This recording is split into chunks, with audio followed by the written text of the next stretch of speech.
আজ গাজায় ইসরায়েলের আগ্রাসনের 1 বছর পূর্ণ হলো, কিন্তু ইসরায়েলের দীর্ঘদিনের এ সহিংসতায় কে জিতল আর কে হারল? সারি সারি বিধ্বস্ত ভবন, খাবার নেই, চারদিকে ক্ষুধার্ত মানুষের হাহাকার। মৃতদের একসঙ্গে শায়িত করা হচ্ছে একই কবরে। মুহুর্মুহু বৃষ্টির মতো পড়ছে বোমা, বিকট শব্দে আকাশ কাঁপছে। এসব চিত্র ফিলিস্তিনের অবরুদ্ধ গাজা উপত্যকার।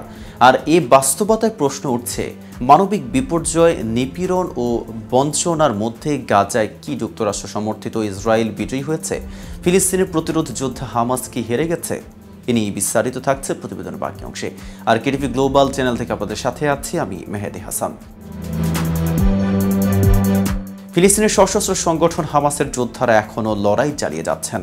ইসরায়েল ইরানের রাজধানী তেহরানে হামাস নেতা ইসমাইল হানিয়াকে হত্যা করেছে, কিন্তু এখনও সংগঠনটির নেতৃত্বে আছেন ইয়াহিয়া সিনওয়ারের মতো নেতা।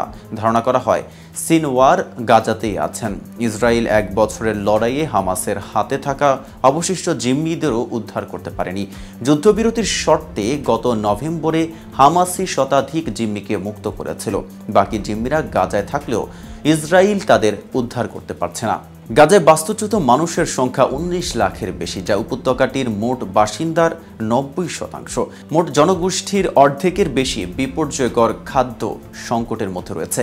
কৃষিকাজ বন্ধ এবং খাদ্য উৎপাদন ব্যবস্থা স্তব্ধ হয়ে গেছে।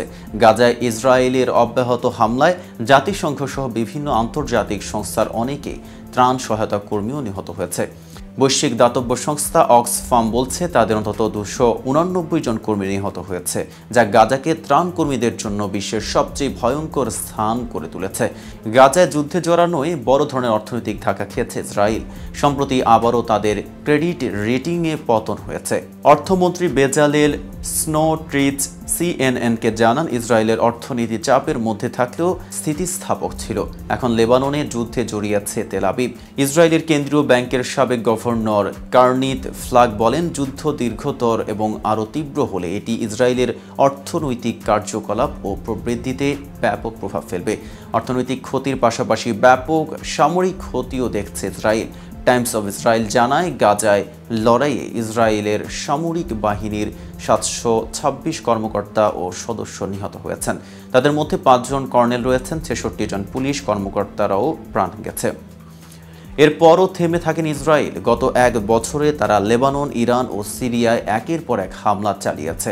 সর্বশেষ তারা লেবাননে গাজার মতোই বর্বরতর হত্যাযজ্ঞ শুরু করেছে। গাজায় কার্যত জয় হয়েছে বর্বরতার, নৃশংসতার, হেরেছে মানবতা। লাশের স্তূপের উপর দাঁড়িয়ে ইসরায়েল সেখানে জয় পায়নি।